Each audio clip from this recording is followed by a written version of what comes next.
Good morning, my Real News Midday TV family. Thank you so much for tuning in this morning, and I'm wishing for everyone a wonderful and a blessed Sunday. And in the news this morning, 2 men killed in separate incidents in St. James. The community of Horlock in St. James was rattled by 2 murders on Friday night, which occurred some minutes apart. According to a police report, the dead men, both of Horlock addresses, have been identified as 20-year-old graphic artist Ronald Dino Headley, otherwise called Mike, and O'Neill Howe. In the first incident, which occurred about 8 p.m., Howe and other men were in a bar in the community when a Toyota motorcar drove up. The armed men reportedly exited the vehicle. Another killing rocks Linstead's Commodore District, 6-year-old boy seriously injured. Tragedy has struck the Commodore District in Linstead, St. Catherine for the 5th time in as many months, with the fatal shooting of Miriam Phillips, believed to be in her early 50s. The attack occurred around 8:30 Friday morning and also left a 6-year-old seriously injured. He is currently in hospital in serious but stable condition. This latest killing has cast a renewed focus on the Commodore community, which has seen escalating violence since the May murder of 50-year-old political activist Georgia Dorka. Dorka was shot and killed days after a police team, including Acting Senior Superintendent Hopton Nicholson, conducted a walkthrough of the area. Sources suggest that Phillips' death is linked to Dorka's murder. Phillips had allegedly been marked for death by gang members who accused her of being a police informer following Dorka's killing. After Dorka's death, Phillips' house was riddled with bullets, and the police collected several spent shells from the scene. Last week, the house Dorka had lived in, now abandoned, was mysteriously set on fire. On Friday morning, gunmen targeted Phillips at her home next door to the burnt-out house. She was pronounced dead at the hospital, while the injured child remains under medical care. Acting Senior Superintendent Nicholson, who oversees the St. Catherine North Police Division, noted that while a motive for Phillips' murder has not been confirmed, the police are actively seeking 2 persons of interest in connection with the attack: Glendon Amos, also known as Bull, and another man only known as the Six. The Commodore District is one of the areas that is of concern to the St. Catherine North Police, and we have been conducting a number of operations pursuing persons of interest in the area, said Nicholson. He assured the community that the police are committed to bringing the perpetrators to justice. We want to assure the citizens that we will be going after these persons and we will bring them to justice. We are asking citizens not to harbor Amos, because if they are caught with him, they will be charged for harboring a criminal, the senior cop said. Party intends to send a strong message at the annual conference public session today. Buoyed by its strong performance in the recent local government elections, the People's National Party heads into the public session of its 86th annual conference at the National Arena in St. Andrew today, determined to send a message that a time come. In the February 26 local government elections, the PNP ended with 21,500 more votes than the Jamaica Labour Party, and 115 out of 228 divisions contested, up from the 98 it garnered in 2016. Despite this, the JLP was the winner of the elections, with 7 of the municipal corporations to the PNP's 6, with 1, the Kingston and the St. Andrew Municipal Corporation, tied. But the PNP was given the right to name the mayor of Kingston, as it received the highest number of votes cast in Kingston and St. Andrew. Against that background, the comrades have been upbeat since then, claiming that the signs are clear that the JLP's time in government is coming to an end. Well, I can confidently say that the energy in the PNP at this time is at an all-time high. As we approach the 86th annual conference, we were getting calls from all ends of Jamaica. This year's conference holds a special significance as it is the final one before the next general election, and we are fully committed to making it an event to be remembered for years to come, PNP spokeswoman with responsibility for public communication, Nikita Burchell, told the news last Friday. We are determined to demonstrate to the nation that the People's National Party is ready to lead, ready to deliver, and most importantly, we are ready to return power to the people. We are using the theme, People, Time Come this year to send a clear message of urgency and transformation. For the past 2 years, we have carried this message across the country, and this conference will be the culmination of that movement, a rallying call for Jamaicans to join us in bringing about the change that is desperately needed, added Burchell.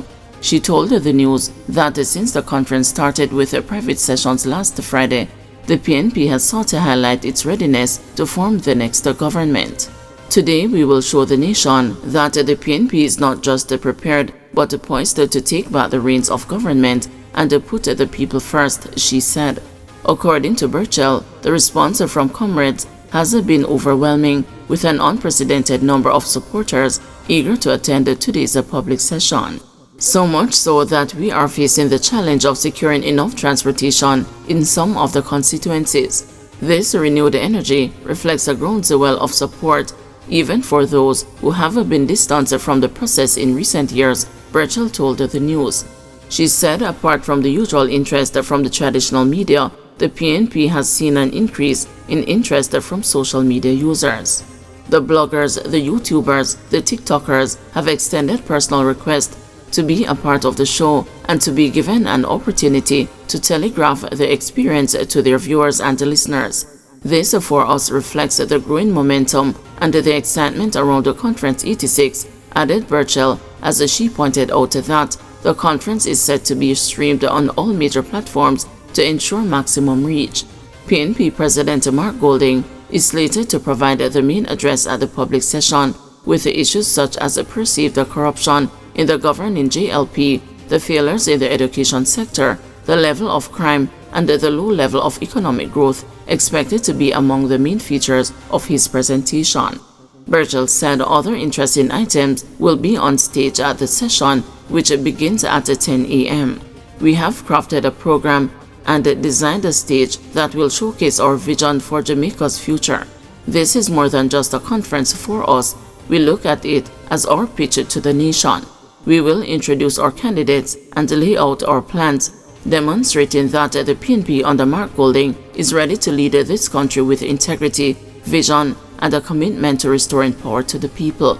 We firmly believe that the time for change is now, and it is without a question that the people, time come, declared Burchell. Test the dead drivers for alcohol level. Dr. Lucien Jones, Vice Chairman of the National Road Safety Council, wants the police to be empowered to test the alcohol level of deceased drivers.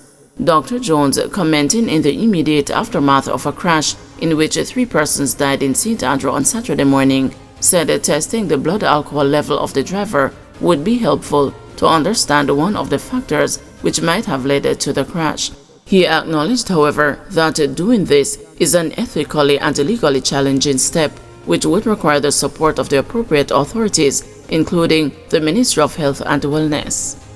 In this context, we call upon the Ministry of Health and their top officials to help the National Road Safety Council to overcome this ethically and legally challenging issue of ensuring that the police can test dead drivers to see whether or not they have been using alcohol and driving, and for that matter, marijuana also. KPH says Burger King explosion victims expected to make a full recovery. Kingston Public Hospital says the burn victims from Wednesday's explosion at the Burger King outlet in New Kingston are in stable condition and expected to make a full recovery. The KPH provided the update in a media statement on Saturday. It noted that 3 individuals had been admitted to the Accident and Emergency Department with burn injuries. It said 1 was treated and discharged, while another was transferred to the Tony Thwaites wing for continued care following consultations with the plastic surgery team at the University Hospital of the West Indies. The remaining patient opted to continue treatment at KPH and is currently in stable condition. A team of consultant plastic surgeons has confirmed that the 2 patients receiving care at KPH and UHWI are expected to recover fully, KPH said. It added, however, that rehabilitative care will be necessary following their discharge. KPH said both the facilities are providing comprehensive treatment, including wound care, plastic surgery, and rehabilitation services. It is to be noted that Kingston Public Hospital is equipped to manage a wider range of burn injuries, from first and second degree burns to some more severe cases requiring advanced interventions. In cases where specialized care beyond the KPH's facilities is needed, they may be transferred to other institutions, it added. The hospital also noted that patients have the right to seek treatment at any medical institution of their choosing. It said if a transfer is requested, KPH will ensure that the necessary medical reports are provided to facilitate a continuity of care. The statement from KPH follows Friday's public plea from the family of Supervisor Carrion Folks for financial help to get her flown out of the island for specialized care and treatment. But as Folks' relatives expressed their frustration over what they consider the fast food chain's stalling of the process with unnecessary bureaucratic demands, Burger King operators Restaurant Associates Limited said it would spare no expense but could only act on medical advice, indicating the need for overseas care. Guys, thanks for watching. Please join us this afternoon at 2 p.m. for another news update.